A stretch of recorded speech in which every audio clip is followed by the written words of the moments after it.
Well, what is up everybody? Welcome to yet another video about Game Builder Garage. You guys seem to like the stuff I make about Game Builder Garage, so you know what? It's kind of easy content, so let's just showcase some more games that I found on there that I find to be very interesting. Yeah, we got 10 games, so yeah, let's get right into it. The very first game we're looking at is a simple puzzle platformer called House. I say puzzle platformer because a little bit of platforming is involved. There are in fact enemies and you do have a life count. And I'm gonna say this just immediately, it's well produced.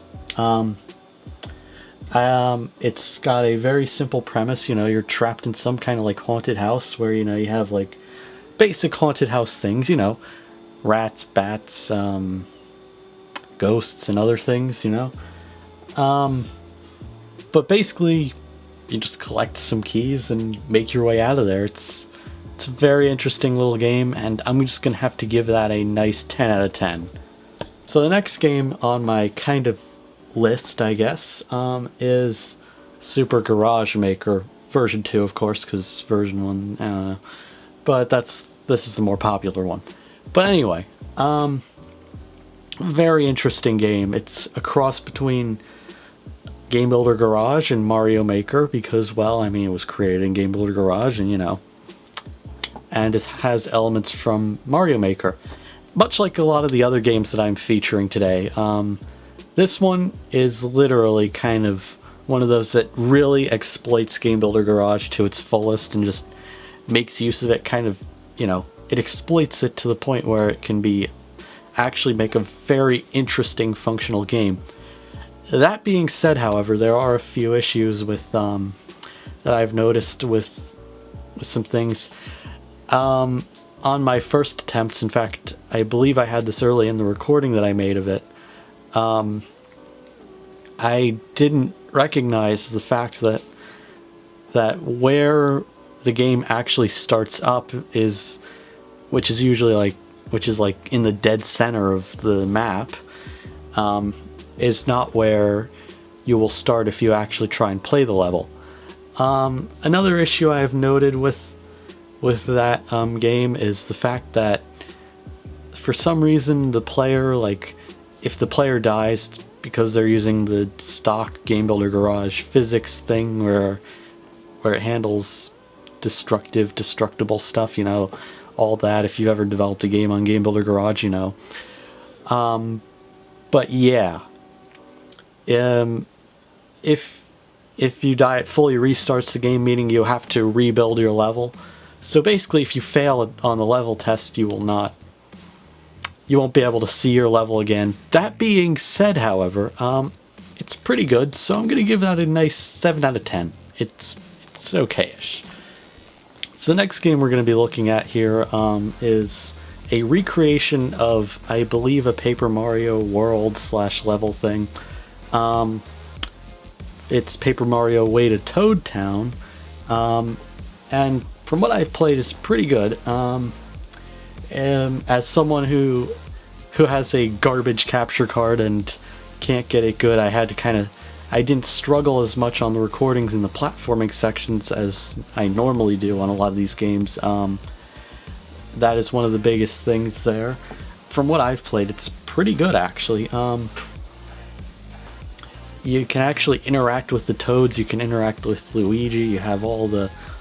And it's literally designed like it was actually engineered for the Switch. Like, it's one of those games that it's kind of hard to determine if it's Game Builder Garage or not. Usually it's pretty easy to determine that, but if we took away all the pause menus and stuff, yeah, there would be a bit of hard times guessing. I think that's going to be a common theme in today's video. But yeah, I'm going to have to give that a solid 10 out of 10, I guess, because it really captured all of this very well, and all of the elements of any Paper Mario game, I guess. Next game we have is Super Monkey Ball 2 Garage. It's not bad, actually. It's very faithful. Of course, I struggled because low frame rate garbage capture card, but I played it outside of it. Pretty good, pretty solid, pretty faithful to the original. It definitely displays the same mechanics as the average monkey ball game, and yeah, very nice pixel art. I will say on the textures, that was a very good job done on that. And the way things are in that game, you know what? It's not bad. I'm gonna have to give that a solid 9 out of 10 at least. Maybe even a 10 out of 10. Because I don't even know what would even make it have a negative score in this case. But yeah. So the next game is a game known as The Ultimate Playground, a very simple platformer game where, well, it's kind of a generic platformer. You do get the ability to punch things. You have the ability to wall jump in this game. You know, it's definitely a pretty good platformer. It's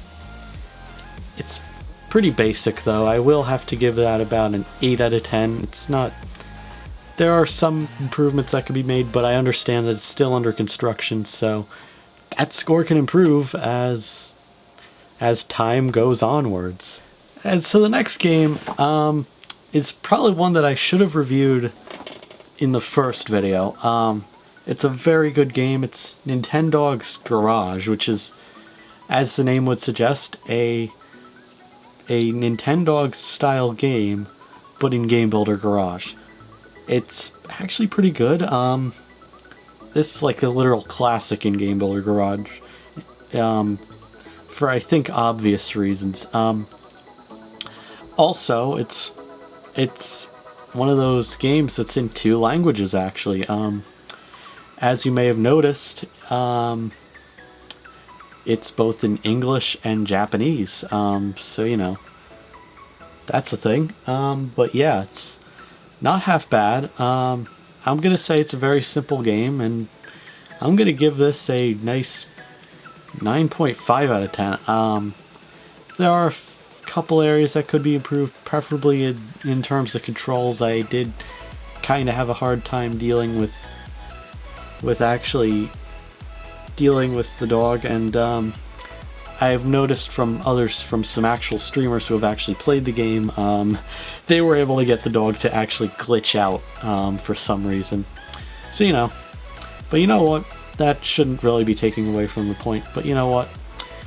It's pretty good otherwise. Next game we have is a recreation of a game known as vvvvvv. I've never played that game before, but from what I've seen, it's a very innovative platformer style game. Instead of jumping, what you do is you flip yourself over, and gravity shifts itself towards the platform that's under you. Honestly, that is a very revolutionary concept. Due to a bunch of timing issues, I couldn't really get past like the second set of enemies, which was like people that just flew with the stop sign on them, you know. But you also do get infinite lives in it, but that is, however, with the caveat that you have a death counter to just to laugh at you, to say, you know, this guy's died X amount of times. But you know what? I'm going to give this the very interesting 10 out of 10, you know, because very interesting. I feel like giving out a lot of 10 out of 10s today, so you know what? Let's just do it that way. So the next game on our list is a game known as SUPERHOT Garage. As the name would imply, it is another recreation of a game known as SUPERHOT. For those of you who have never played that game, I haven't, but I know quite a bit about it. It's very simple, you know. It's a first-person shooter where time doesn't move unless you do. So basically, that means if you do nothing, enemies won't do anything. So it's a very simple game. Another innovative one. It just shows the capabilities of Game Builder Garage if you know what you're doing and you've done quite a bit on it. So yeah, it's very well produced. the way that the basically everything was nailed perfectly. The the way the enemies operate, the way everything does its thing. I'm gonna have to give that a good 10 out of 10. It makes a load of sense to be Game Builder Garage, to be put into Game Builder Garage, because graphics are simple. The enemies you end up fighting against anyway are just nondescript people. So you know what? Game Builder Garage has that perfect thing for it. So you know what? It makes a load of sense to be in Game Builder Garage. Very simple game. So for the final game on my list, I decided to take a bit of a look at Sonic 3D Green Hill version 2. It's pretty good, actually.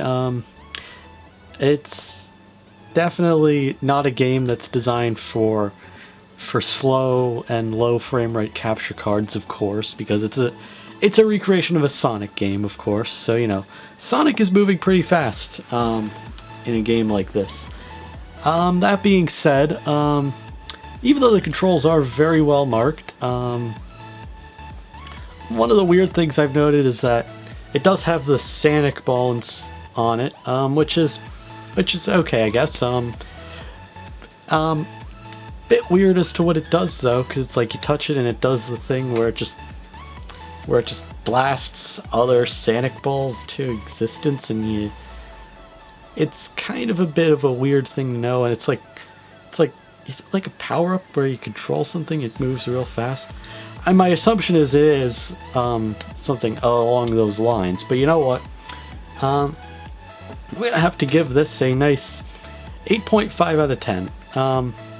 Because the controls, they can, a little bit odd in some cases, but you know what? It's pretty good. It is. I believe it is the end of today's video. So if you like what you saw, please leave a like and subscribe. I've been putting together a lot of content. There's a lot more review videos coming out, not of Game Builder Garage related things, but other things that could be useful in other videos that I'm making. Like I've got a capture card coming that's at least better than the one I do have. So if you want to see the review of that, which will be coming out sometime next week, I believe, please, by all means, do make sure to subscribe, hit the bell button. I'm also going to be showcasing a variety of Game Builder Garage games as shorts. I already did it this Wednesday, but I'm going to be doing a lot more of those because, real easy content to make, and you know what? But yeah, that's going to be it for today's video, and bye.